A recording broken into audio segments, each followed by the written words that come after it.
Hello, ladies and gentlemen. This is Ulan Gaming, and we're talking about explorers this time. Now, is this list really necessary? No. Everybody kind of knows where all the explorers are on the totem pole, but I'm making this list because I want to, and for no other reason.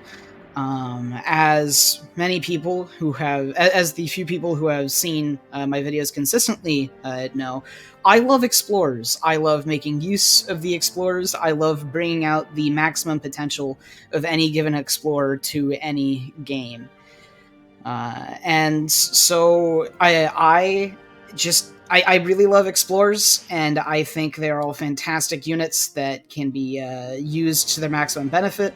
And I love using it to their maximum benefit. And if a civilization can't use their explorer consistently and well throughout the entire game, it is a little bit of a turnoff for me in terms of gameplay. So I'm here today to show you guys my tier list and take on all of the explorers. Now, you might be thinking, why do you have all of the European civilizations separated? Aren't they all the same? And the answer is no, actually. Every single civilization's explorer in this game is completely different and has different branching sets of upgrades, even if they all start the same, such as the European ones in particular. And it is really cool to go about and see which explorers go in which ways. And there's actually quite a lot. There's quite a lot more to the explorers than many people realize. Even the European explorers all have little quirks about them, and we're going to go over all of the explorers. Now, you will notice, looking at the tier list, that all of the tier lists have an S at the beginning of them, and that is because there is no explorer in the game that is anything less than an S tier unit.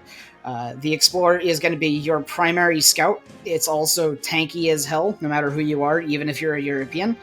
And it also can gather you potentially hundreds of resources or experience in any game, as well as giving you unique benefits to your civilization, such as a reduction to infantry train speed, or an increase to cavalry speed, or an increase to cavalry movement speed, for example. And they're all just absolutely worth pointing out and noting. And so that is what we will do. Now let's start off with the Europeans. First up is the British Explorer. Now, all of the European explorers have a shipment that allows them to use the hot air balloon ability in the first stage, but it's basically pointless. It's not worth taking up a shipment. It's not even worth using the age-up for it if you're playing the Ottomans. And there's just not really any point to using the balloons, so we won't really be considering it. Even if you are trying to tease out the maximum potential of your Explorer,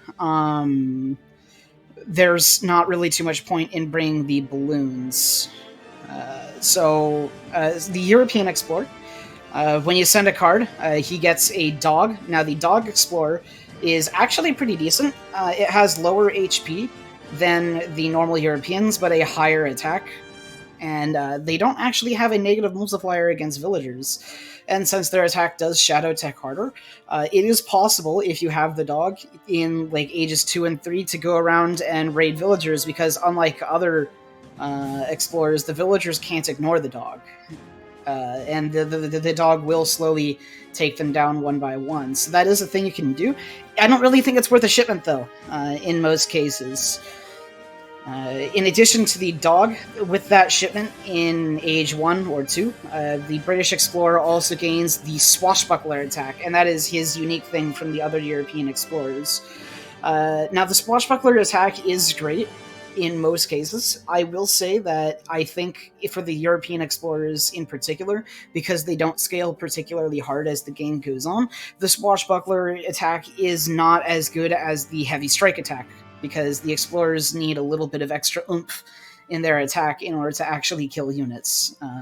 So we will be placing the British Explorer in SD. So this is the bottom of the S class, and then where you want to be is double S class. And for some reason this says SA instead of SS. This is supposed to say SS. Just pretend that says double S class. Now, as for the Swedish Explorer, we'll talk about him next. The Swedish Explorer is better than the European Explorer. He still gets the balloon and the dog. All of the European civilizations get the Explorer's dog, except for Spain, and we'll talk about them later. But the Swedes get the Explorer and the dog, but they get the heavy strike, as opposed to the British Explorer, which I do think is better for the European Explorers specifically. So we will be putting the Swedish Explorer still in D tier, because that's pretty much all the upgrades that they can get. But it is his little quirk, and I do think it's a quirk that is better than the than the Britain Explorer. So most of the European explorers will end up being in the SD tier, with a couple exceptions. Now let's go over Dutch. Dutch's Explorer is actually pretty decent.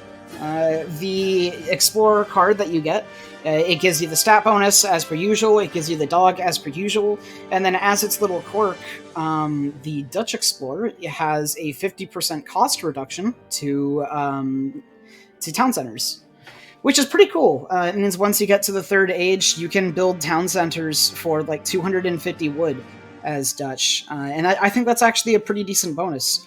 By making 2 town centers, it's essentially a 500. It's an early 500 wood shipment that you don't have to collect. So it's not bad. It's not the greatest.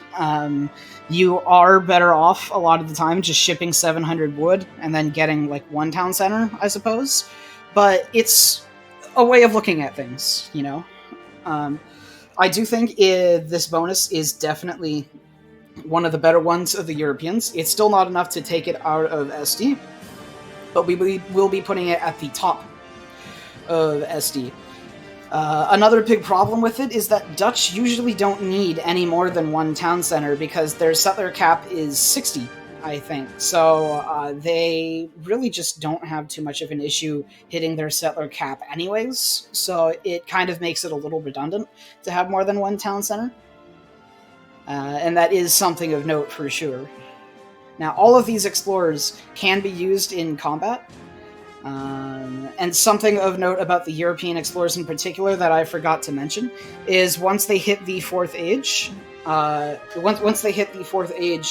they gain access to the ability to use the crack shot attack on normal enemy units that aren't artillery or other heroes.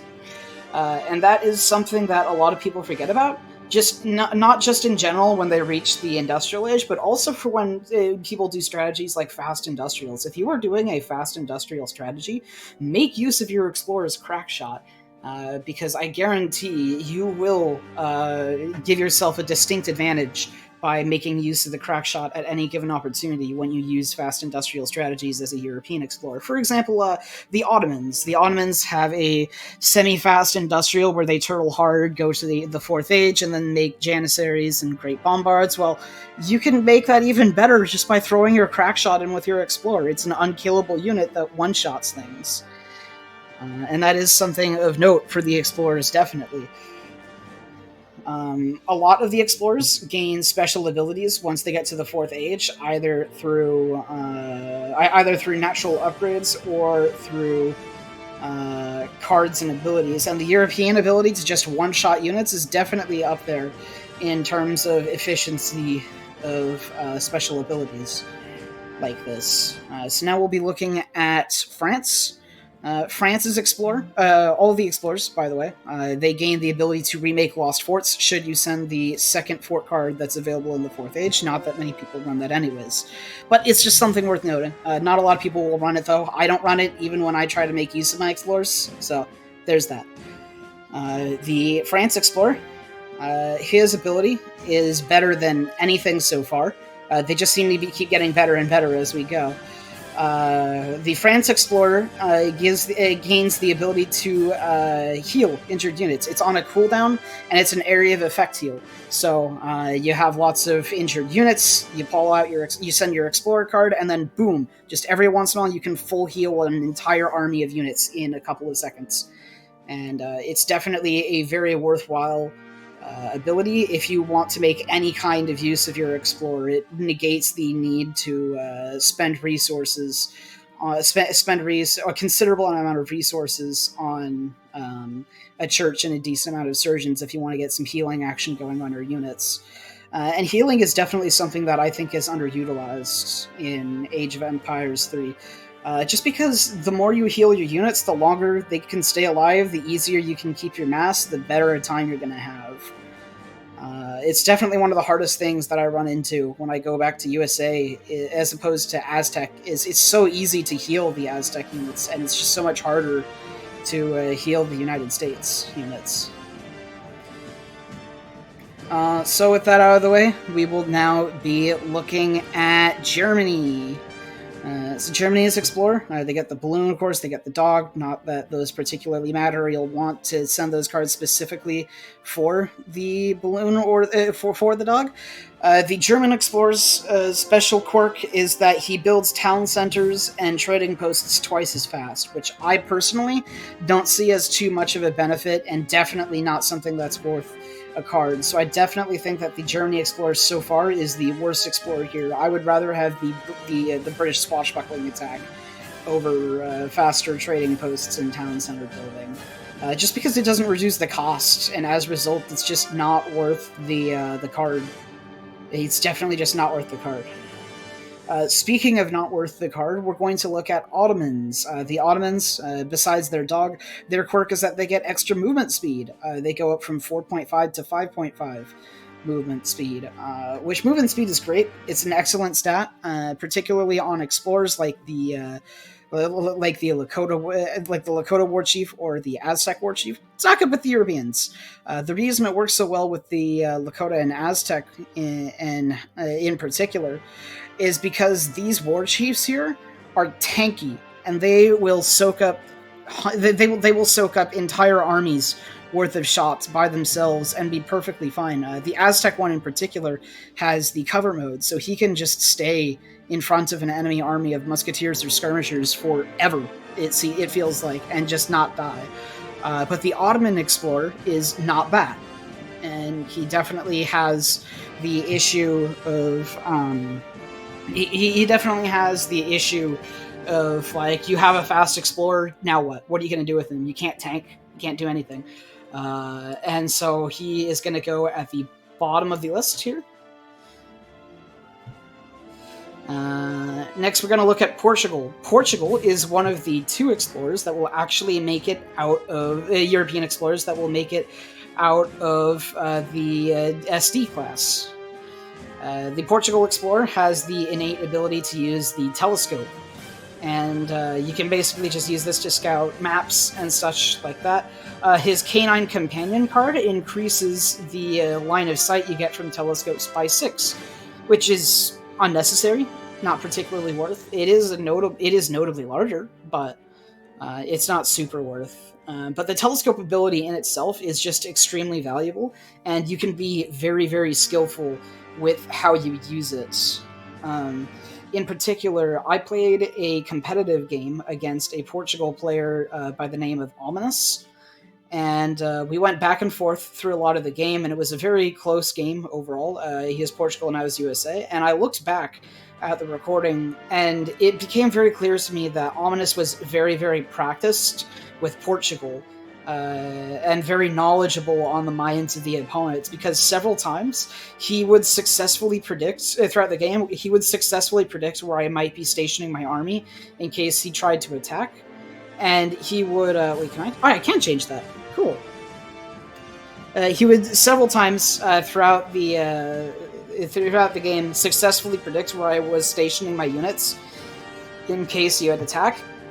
And he would pop the spyglass right on my units without even being in line of sight, and it was just really, really impressive stuff. And through it, he was able to do things like spot my Gatling gun shipment that I was sure was hidden from him, and make forward dragoons to deal with them before he ever engaged. And it was just really impressive work. And just because of the potential, that the skillful potential that you can do with the Portugal Explorer. He was also using it to scout coin mines for possible raids, to see if there were settlers on them. I have to put the Portugal Explorer out of the C tier because it can scout without you being there, and that is just super good. I think I'll put it in C. maybe. Oh, there's also a treaty to take into account. So we're actually going to put Portugal Explorer into B. Now, the other thing that Portugal has, besides the dog, is access to an additional explorer. Now, this used to be a 4th age locked card that would give you 2 explorers, so you could get 3 total. Combined with the Knight and Peerage upgrade, you could have like 15,000 hit points worth of explorer tanking on the front lines, and it used to just absolutely terrorize Treaty.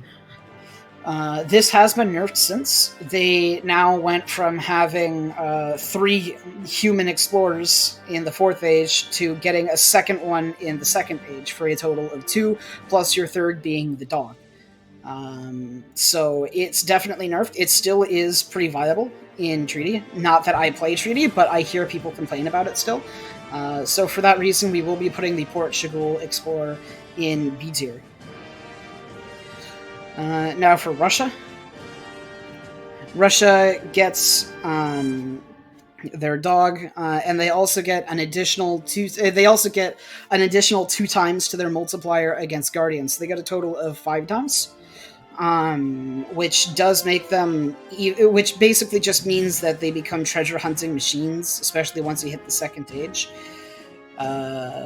I'm actually going to put the Russia one in C tier. I think this is a card that you can absolutely use if you want to.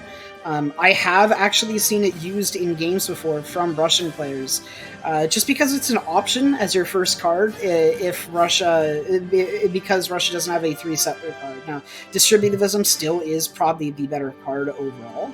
But if you have this card on your deck just as an extra card and you scout some excellent treasure that you really, really want, it's not a terrible idea or investment to send a shipment in the form of the Explorer card and gain the extra fighting ability of a 5 times multiplier plus your canine to take that treasure and potentially gain 500 resources or experience, or in that there's an argument definitely to be made for the Russian Explorer card. I think I've definitely seen it used before against me, where I would attack with the Aztec Explorer against a Russian Explorer who was extremely low health, and then the card would come in the clutch right at the moment where his Explorer was about to die. And he just turned around on my Explorer, put the dog on it, and then put the dog on it as well, and then popped settlers into his TC. And the whole fight turned around to his Explorer being at 8 health to my Explorer going from full health to dead in like 10 seconds. And it was just an absolutely mortifying experience for me, especially as an Aztec player, where your Explorer is really essential to your playstyle. So I definitely think if there was ever a European Civ to actually make active use of its advanced Explorer card available in the 1st age / 2nd age, it's Russia for sure. So for that reason, we will be putting it in the C tier. Now the Spanish Explorer is our last European one. Spain can get a 2nd Explorer once they hit later ages. They also, instead of having an Explorer dog, have the innate ability to train war dogs, which are just great as they are really cheap extra units that can frontline tank and that can frontline tank a little bit and soak up fire away from your things like musketeers and such. Their card, their 2nd age card, instead of providing an Explorer's dog, boosts it just additionally boosts the stats of your war dogs by 20%, which is meh. It's okay, but just because I wouldn't ever particularly send it, but because they can make these war dogs, we will be putting them probably at the bottom of the sea, just below the Russians, or maybe just above the Russians. That might be a good place for them, because they don't need a shipment to do their thing, whereas Russia does. And that completely takes care of the Europeans. Next, we're going to look at the Americans, the United States and Mexico. United States Explorer is going to be at the top of B tier. It is a very solid Explorer that you can use throughout the entirety of the game. It has a kind of aura. It places an inspiring flag, as we all know. The Inspiring Flag has multiple effects. It doubles the it halves the building speed of buildings. It takes away 25% off of the train time of units, and it boosts the attack of units under the banner by 10%. And actually, with all of that in mind, we might actually put the U.S. Explorer in A tier. Honestly, it's just a very good Explorer. Aura Explorers are always really, really good. And the USA Explorer is pretty upgradable. I will say that the USA and Mexico generals, they definitely have the worst of the Age 4 abilities of the Explorers. So they gain the ability, the Explorer gains a crackshot-like ability, and the Mexican general gains a swashbuckler attack-like ability. But in exchange for having high power, like all of the European ones do, where they're able to literally just one-shot units, the USA and Mexico Explorer have weak attacks that are charged abilities. Now, between the two, the USA does have the better one. He has a weak crackshot ability, whereas the Mexico General has a weak swashbuckler attack ability that does like 13 base damage. It's really, really sad. Now, they do have cards that enable these in the Second Age, and while I definitely don't think it's worth it for the Mexico Explorer, and isn't usually worth it for the USA General, it is situational in that there is a time that you can use the Sheriff card to get the early Age 2 Crackshot ability on your Explorer, the thingamajigger. The Sheriff card. And that situation is if you're running Outlaws. If you're running Outlaws, then you're probably going to be getting the card Refreshing Beverages, which reduces the cooldown time of charge abilities. And then the Sheriff card enables your charge ability in the Second Age and boosts your Explorer's attack. And it makes it so that your Explorer has a 15-second cooldown on a 135 damage attack in the Second Age, which is actually pretty decent in combination with all of his other things that he's got going for him. So in terms of fighting capability, the US Explorer definitely beats out the Mexican Explorer by a decent margin in the Second Age. Now, that being said, the Mexican General is much better than the USA General overall, and that is because Mexico leans really, really hard into the Inspiring Flag mechanic that USA invented, which kind of makes me sad as a USA player that like Mexico just has better flags. Their Inspiring Flag is the same at its base as the USA one, in that it halves building speed, lowers train time by 25%, and raises attack by 10%.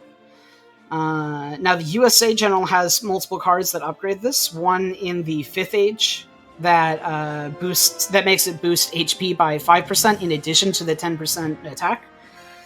And USA also has a card with the California Bear Flag Revolt that makes it so that every time you spawn your flag, it drops bears at the base of the flag that can attack your opponents. And you can use these behind enemy lines to soak up hits from skirmishers and stuff like that, because the bears actually have really high attack. But all that being said, the Mexico General is just better. First of all, Mexico gets a second hero in the form of the Padre. For some reason. So they're just automatically better because in addition to having all of the stuff that the USA General has at base, without needing any cards or anything like that, they just also get a healer explorer. Now, the healer doesn't heal for very much, but he's extremely upgradable. At the church, you can get lots of upgrades for the healer that can make him heal in area of effects and double his healing radius, make him come back for free, stuff like that. And it just makes it so that you look at the Mexico Explorer and then you look at the USA, the Mexico Explorers, and you look at the USA General, and you're like, why would I pick USA over Mexico? They literally just get an extra dude. Additionally, they leaned really hard into the flag placing mechanic. So Mexico has a card in Age 1 that gives... so the Inspiring Flag raises its line of sight throughout each age. Mexico has a card in Age 1 that can just automatically make the banner instantly upgraded all the way to its Age 5 level with 55 line of sight. Is this commonly used? No. Is it worth it? I wouldn't say so. But the option is there, and if you want to go super heavy on the flags, which is definitely viable for Mexico, this is something you can do. They also have... flags are restricted generally in that you can't place them next to... you can't place them next to town centers, specifically the first town center of each civilization. Mexico can bypass this with the Yucatan Revolt, where they get a card that not only enables them to place flags anywhere, regardless of town center placement, but they also boost gathering rates by 10%. So it's just a 10% eco boost card at the cost of your flag, which you could say is a good or a bad thing. But Mexico has very strong units in general, so it definitely is. So they don't always need the flag. It's more just a nice bonus. But if that wasn't enough, they also have a card that can make it so that the flag recharges borderline instantly. So you can just place it at will. So you could place, if you went with that and then you went with to Yucatan, you could have a 10% boost, gather rate aura boost, so it scales off current gather rates rather than base gather rates, on your eco. And then anytime there's a fight, you could just plop it right on that fight just for the fight, and then plop it right back onto your eco. And that is something that is very strong. Mexico also has a card that gets a second general.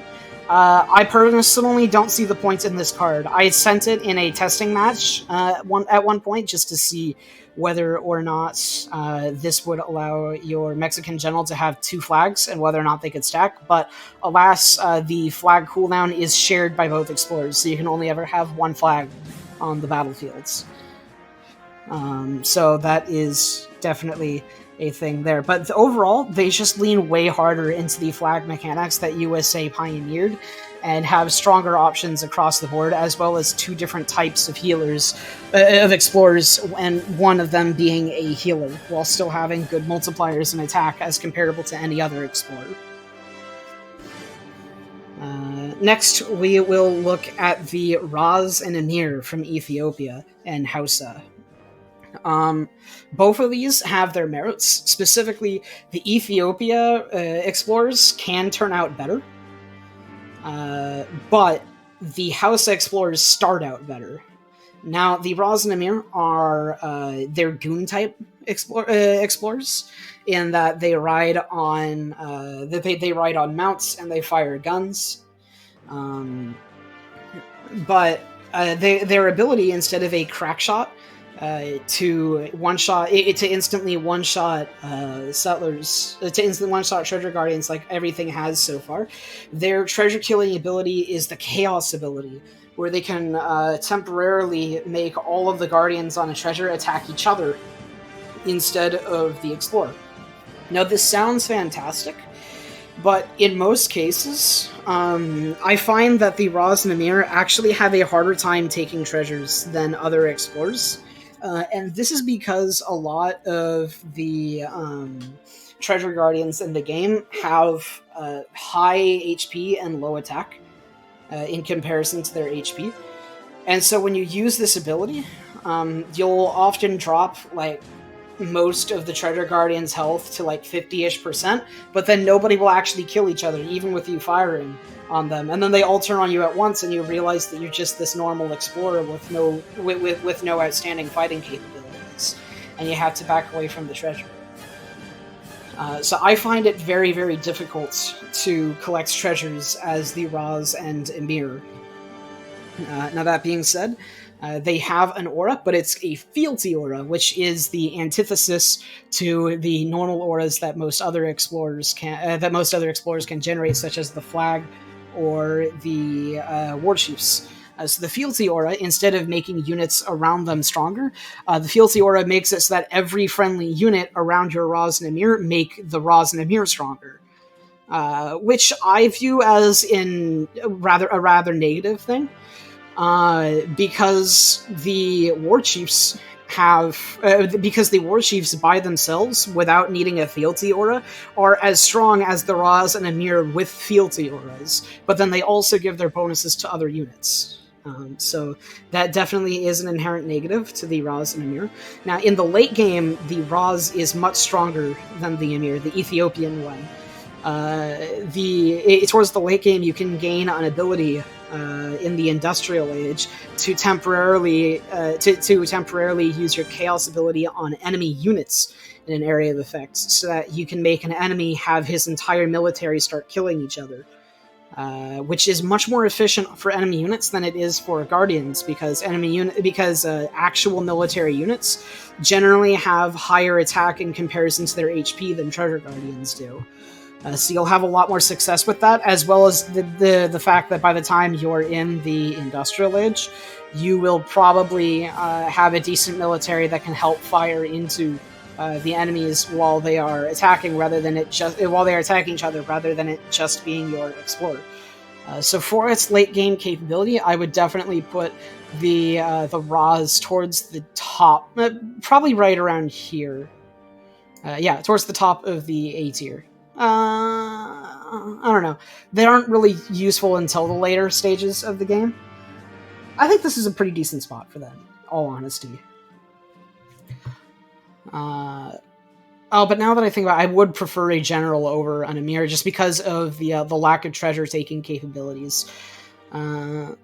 Just because of the lack of treasure taking capabilities, I do, and the fact that like Portugal, they're not super useful until the Industrial Age. I think I might actually put the Raz right here, right next to the Portugal Explorer, just because the USA and Mexican generals are extremely useful throughout the entirety of the game, both in terms of treasure hunting capabilities, slight tankierness compared to other explorers with having 500 base HP, and the inspiring flag that can be used throughout the entire game. So yeah, we'll be putting the Raz right there. Now the Emir is the Hausa one, and the Emir is definitely the better choice in terms of if you're trying to make an Explorer-based build order, because the Emir has all of its cards to upgrade it earlier in Age 1 and 2. So we will be putting the Emir just above the Raz. Now, in terms of what the actual upgrades are, you can get, so both the Raz and the Emir can get a second Raz and Emir in Age 1, that is what their bonus does.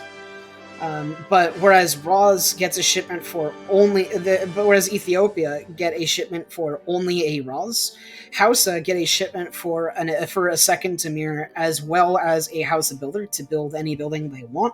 And then on top of that, they get the standard Hausa bonus of getting a cattle with all of their shipments. So it's just a much more worthwhile investment. And if you wish to go with a advanced Explorer build order for Hausa, it is, I think, actually possible for Hausa to go about this, doing this. So that is because their other Age 1 card, besides the second Emir and the builder, is called Kingslayer. And Kingslayer does two things. It makes it first so that your Explorer has a multiplier, your Emir has multipliers against other heroes. So it makes the Emir win against everything else on this list, pretty much, with the exception of maybe some of the Warchiefs. And it gives them a multiplier against all of them, which isn't particularly useful, but it is nice if you send it in Age 1, because it basically means you have undisputed access to every single treasure on the map. And the other thing that Hausa gets with this is Kingslayer also makes it so that the fealty aura, instead of being activated only by your units, it also gets activated by all of your opponent's units as well. So if an enemy sends a massive army at you, you can just send your Emir right into the fray, and he will get tankier the larger the enemy army is, and you can sit your own military right behind and just start wailing away at the opponents. Now, generally, Hausa have more important, better things to do with their cards, but I genuinely think that if you wish to go with the Kingslayer route and try to get a very powerful early game Emir, there's nothing wrong with it. Play the game how you want.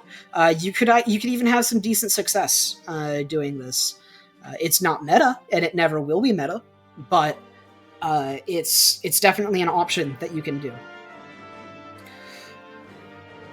Now we're gonna go into the the Asian heroes, the monks, starting with the Japan one, the Sohei Archer.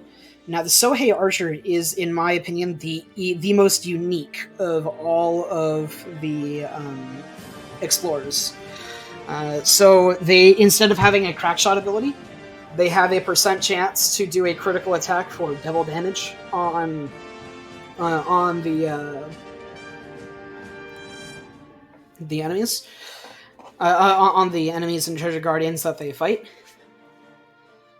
And then they are very upgradable throughout the monastery, and I find myself whenever, on the off chance that I end up playing Japan, I actually find myself sending the advanced monastery card specifically so I can have the cost for the upgrades at the monastery for this explorer in particular, because I love to get all of the upgrades for this explorer, and having the cost of them saves me like over 1,000 resources doing so. So what this explorer does once you get to the later stages of the game, first of all, its age 1 combat card makes it so that he gains double benefit. The Sohei archers gain double benefit from resource-based treasures. So XP, food, coin, wood, they get double benefit, which is not great. You're not ever going to send that over over your 50% shrine buff. It's definitely not as good as those, but it's something you can do. I wouldn't ever do it personally. But specifically, what their little unique quirk is compared to the other explorers is these guys right here. They're not actually archers. They are actually immortal stealth petards. Once you get to you can get cards that raise their attack and stats and crit chance and stuff like that, of course. But the two easily best upgrades available to the Sohei Archer are the one that makes first the one that makes them go stealth, and then the second, the one that's available in the 4th age that enables their sabotage attack. Now, what the sabotage attack does is it does 1,500 damage in siege damage to buildings. And so what you can do with this is you can put your Sohei archers into stealth, and then run up past your enemy military and just destroy their forward base in seconds before they realize what's going on, and then smoke bomb your Sohei archers back to your town center. And then by the time they get back to the front line, their sabotage ability is already charged again. And it's absolutely wonderful. You can basically just keep stealth bombing all of your opponent's military buildings and put them at a huge production disadvantage, especially combining the fact that you can make units on the go using your daimyo. And the Sohei archers are definitely, I think, an underutilized Japan unit.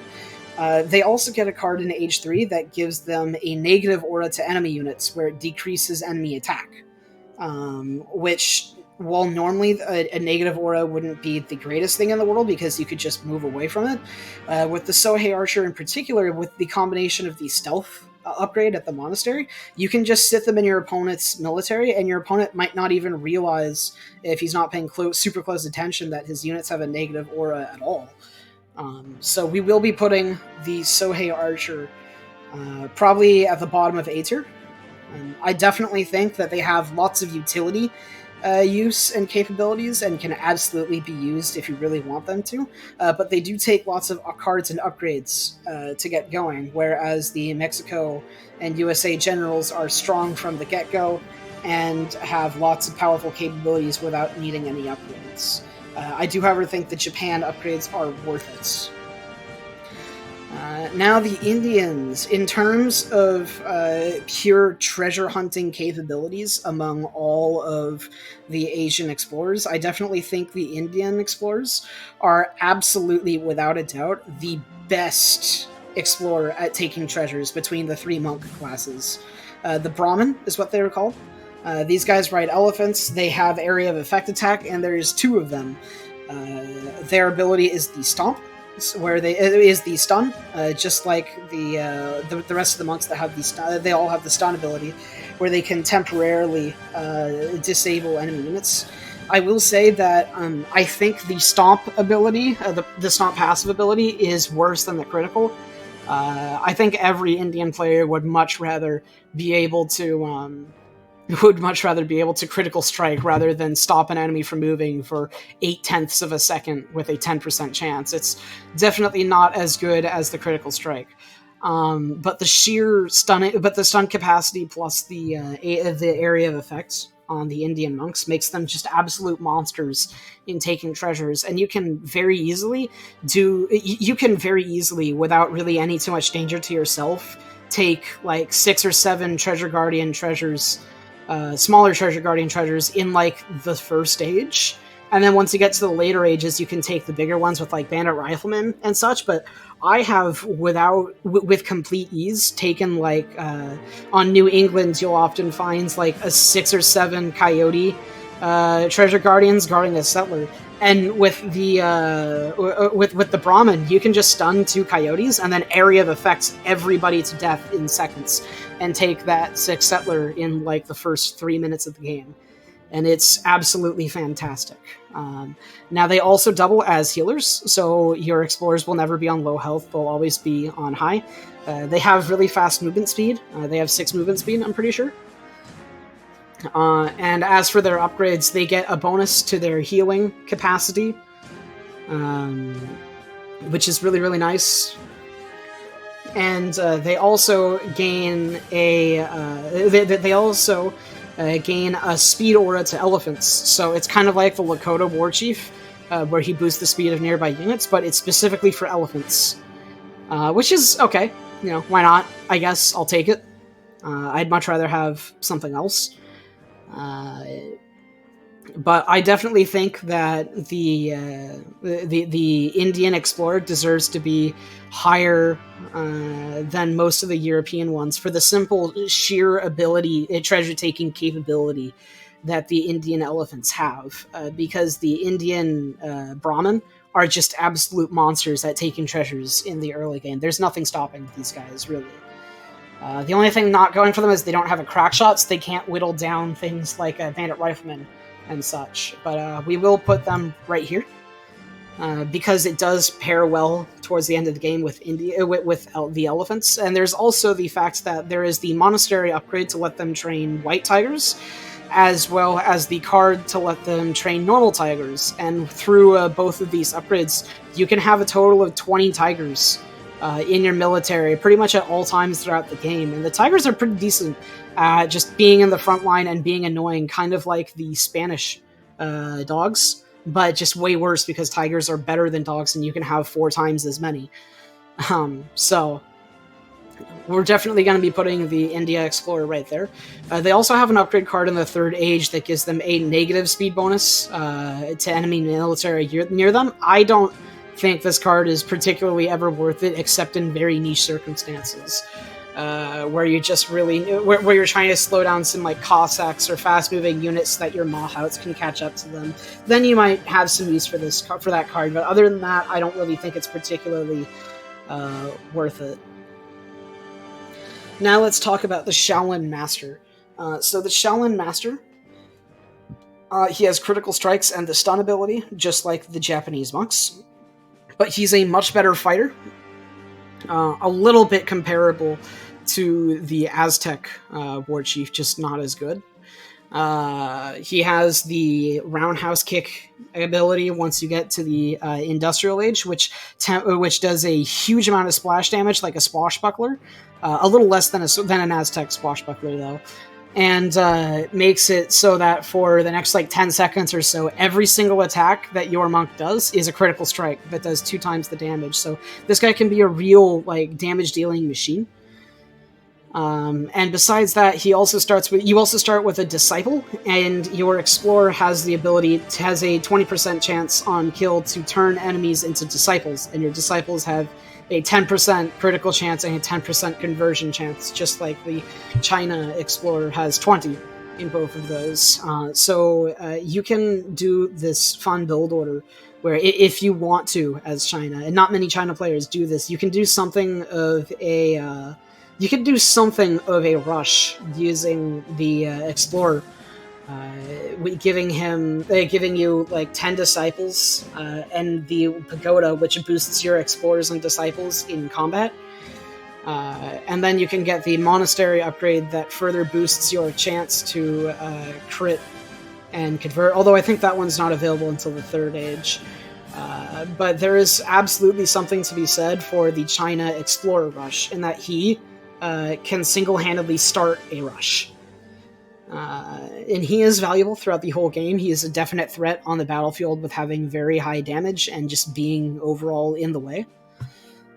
So we will be putting the Shaolin Master just under the Sohei Archer, because I don't think he has quite as much utility skill as the Sohei Archer, despite having an entire wonder dedicated to him. Because the Sohei Archer can just absolutely wreak havoc on your opponent's infrastructure and military production buildings at their forward bases. And that is something that the Shaolin Master just cannot do. And with that, we get to the 4 that you're probably expecting me to put all in S tier, and that is the Lakota Warchief, the Haudenosaunee Warchief, the Inca Warchief, and the Aztec Warchief. Now let's talk about the Inca Warchief first, because the Inca Warchief is the only one of these here that I am not going to put in the double S tier. We're actually just going to put the Inca Explorer probably like right here. Now, the Inca Explorer has an aura just like all the Warchiefs do, but his aura specifically boosts native warriors, not his own warriors, and it's 10% HP. And this just isn't as fantastic as being able to boost your own units. It feels like sometimes the Inca Warchief is like all about everybody except his own units. You can send cards that allow him to use his aura on their own units, but honestly, he has 2 upgrade cards, one in the first stage and one in the industrial age. The first stage one boosts his movement speed to 5.5, as well as giving him plus 75% HP, which with 500 HP is, what is that, 375 extra HP, if I'm not mistaken, which is pretty decent. But then his next worthwhile upgrade, that's also the card that allows his aura to boost the attack as well as just the as instead of just the HP from natives as well, which basically means your Inca Warchief is a really powerful Warchief in giving auras, but only if you are native rushing, which, to be fair, is how most Inca players rush anyways. But the fact that his aura and utility as an aura giver is lowered down to one specific strategy really hurts him, I think. His next upgrade card is called Son of Inti, which is in the 4th Industrial Age, and it gives him a massive attack boost as well as area effects on his attacks and the Swashbuckler attack, basically making him the equivalent to the Aztec Explorer. But I definitely think it is notably worse than the Aztec Explorer still, because even though it makes his raw stats higher than the Aztec Warchief, the fact that you have to wait till you get to the Industrial Age when you get this, as well as Aztec having warrior priests to help get the Explorer back quickly if he falls down, whereas Inca has to get explorers, get settlers and or llamas or priestesses to do the job, which just don't do it as well. I definitely think that the Inca Warchief is by far and away the worst of the worst of the native explorers. He starts out as the equal to the Aztec Warchief, except for the fact that the Aztec Warchief also starts out with an Eagle Scout. So there's that to consider as well. Once you get to the 4th age, you can also gain the ability to train Peruvian dogs with the Inca Warchief. There's a card that allows you to send 24, but Peruvian dogs are less efficient than jaguars, which are the Aztec equivalent for that card, and are also more expensive more expensive in terms of relation to how much they actually perform in a battle. Whereas the Janny the Pet Jaguar card that Aztec has a very high upfront cost, but the Janny is very efficient and for what he does, and very cheap for what he does as well. So it's always something I send, whereas I almost never find myself using the Peruvian dog card as Inca. So Inca will definitely be going in the B tier. He is still a Warchief, he still gives auras, and he can still absolutely make a strategy around him if you want to go with the Native Rush and combine him with that, but that is where he will stay. Now, as for the double S, everybody could have seen this coming. It's the Lakota Warchief, it's the Howard Warchief, and it's the Aztec Warchief. Now, between these, in terms of which civilizations rely on their explorer the most, there's a debate to be had, but I personally think the Aztec rely on their explorer specifically more than any other civ, just because the Aztec explorer can single-handedly defend the town and hold off rushes, and when you have 10 warrior priests, the Aztec explorer just becomes an absolute monster to deal with in terms of the HP department that the other explorers just can't quite compete with. The Aztec Explorer will beat every other explorer here, with the exception of maybe Kingslayer Raz with lots of fealty, but that's a big maybe. So in terms of like reliance on your explorer and fighting capability associated with the explorer, I will definitely say, I definitely say in my own personal opinion, that the Aztec Explorer is the most important explorer to the Aztec civilization as a whole. The Lakota Explorer is definitely, I think, tied with the Haudenosaunee because they are also, the civs are also very heavily influenced and relied on by their explorers. I just don't think they're influenced and relied on quite to the extent that the Aztec Explorer is. The Aztec live and breathe off their community plaza and their explorer, and if the explorer goes down, you are in an extremely vulnerable position until you get him back up as Aztec. And so he just provides so much for them. He also has an aura that is upgradable at the community plaza big button, which doubles the XP gain that all of the units around him gain from killing things, which you can turn from double into triple with the big button for a low cost of only 150 resources, making it an extremely cheap upgrade.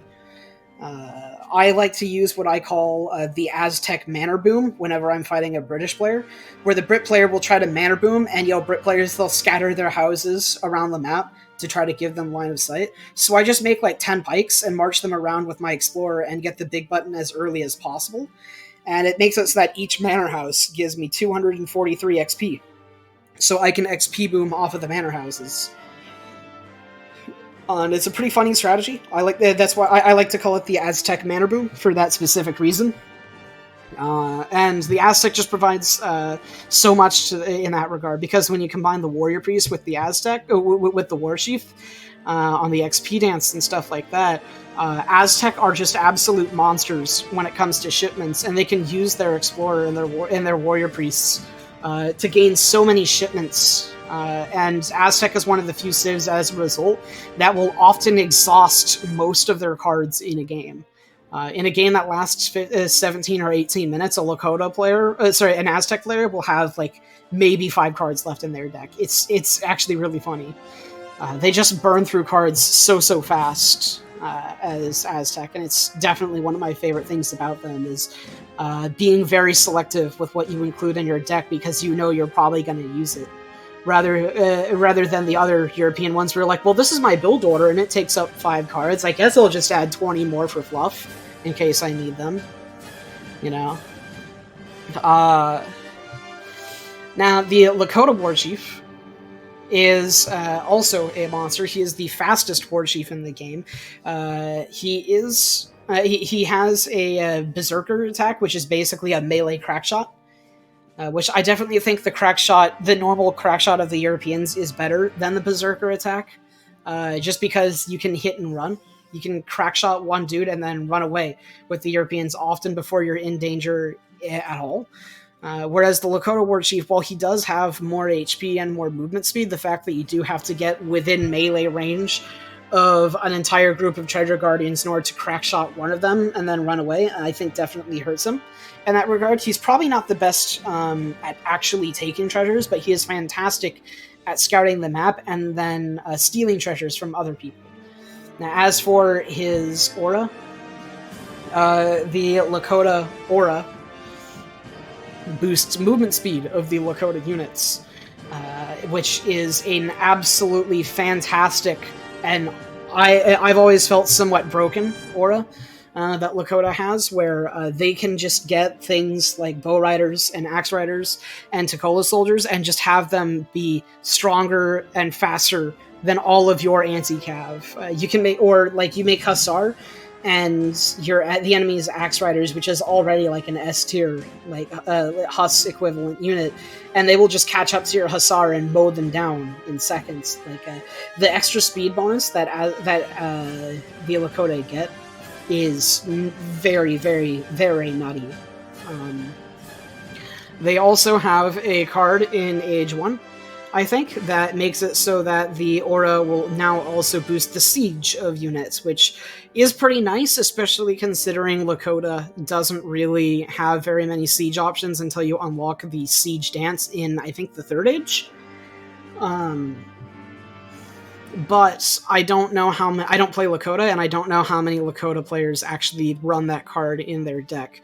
I do know that one thing that they probably do run is the Age 4 card that lets your Lakota Explorer boost the Explorer's aura, boost the attack as well as the HP, as well as the speed of your units, which is just absolutely insane. It's a 10% attack card for your entire military, but whereas other attack combat cards are based off base stats, auras are based off current stats. So it's not 10% attack based off, your 15 base damage skirmisher.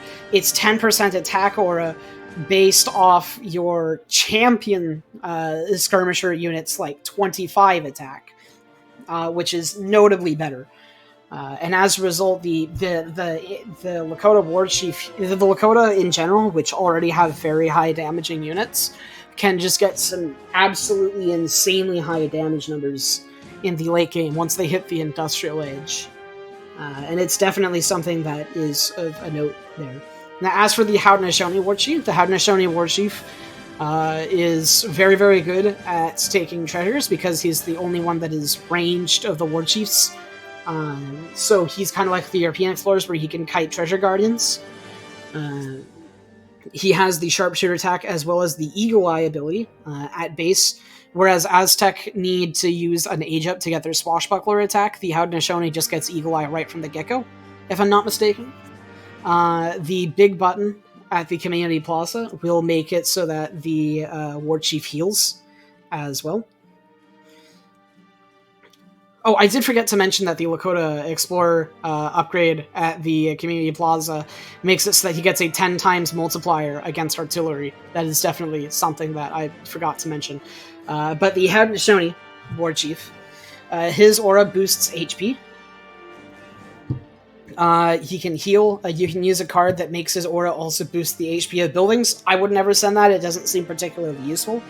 But the real treat of the Haudenosaunee Explorer comes from the Town Destroyer card. Town Destroyer is a card that you will see pretty much every Haudenosaunee player use in their deck, and it makes it so that your Lakota Warchief in like the 2nd age will have 240 siege. And this man right here can single-handedly rush just by himself and win you the game. And if your opponent is not paying too much attention.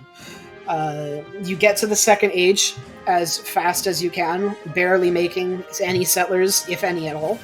and then you send the Town Destroyer card and move all of your settlers to explore hit points, and just start sieging your opponent's town center. And you'll be in their base sieging their town center at like the 3-minute mark, and the amount of siege that your that the Howd Explorer does is just absolutely crazy. But they'll often send this card, even if they don't do the all-in Town Destroyer rush, because you can also use it to just stop your opponent from making their first buildings in Age 2. You sit them in the base, and then if it's like USA, for example, when they hit Age 2, they get like a military wagon, for example. The Haudenosaunee Explorer can just follow the military wagon until it decides to place somewhere or has to get rescued by like Minutemen or something. And when that building goes down, while buildings are still being constructed, the all siege attack has multiplied by 4. So that makes the Haudenosaunee Warchief do like almost 1,000 siege per torch to a building that's just coming up. So if you have your explorer in in your opponent's base right when they hit H2 and they really need like a barracks or something, you can, if you want to, just stop them from making buildings if you're lucky enough to guess where they're making them. And it's definitely something that is very, very powerful, and that a lot of Haudenosaunee players will absolutely take advantage of and do. And this is my tier list for Explorers. I know I might be a little bit biased towards Aztec. If you guys disagree, that's okay. Just tell me why in the comments.